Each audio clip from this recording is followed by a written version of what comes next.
أنا نلتقي بالسيد الرئيس. الله يسعدك سيد.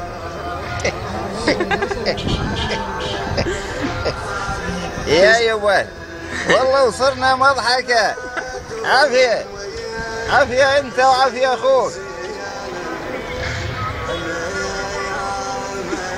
الله يا فتحة الصدر من واحد يسمع هكذا ملوك ورؤساء دول أو تاريخ 5 مخبطين يقتلون بأهلنا في فلسطين، أو يطلع لنا رئيس دولة يوصف لنا الحالة وكأنه مراسل صحفي. شلون الطفل يموت بحضن أبوه؟ لا يابا مو هيك الحكي يابا.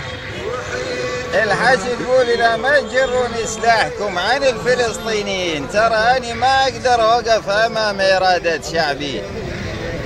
هذا إذا يريد يحكي بالدبلوماسية. إحنا ما نحكي بالدبلوماسية، إحنا نحكي بالمباشر. الحق يراد له حكي مباشر. شنو؟ تجي أمريكا تضرب، ما هي ضربت هي و33 دولة. شنو خو ما تبخرنا؟ بعدين هو القدس ما يسوى واحد يتحمل منه ضربات وتدمير ويحصلوا؟ ما يسوى مسر الرسول. ايش وقت تهتز الشوارب لو بس ادري وش وقت الناس ينتخون؟ اذا اقدس المقدسات ما ينتخونها، المن ينتخون؟ مع ذلك يقولون احنا عرب. ما قرأنا بالتاريخ انه العربي يتحمل هكذا؟ كافي ضعف، كافي قبول بالمهانة.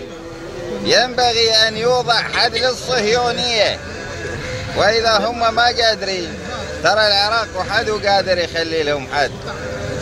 راح يقولون العراقيين ما صادقين بكلامهم، ها؟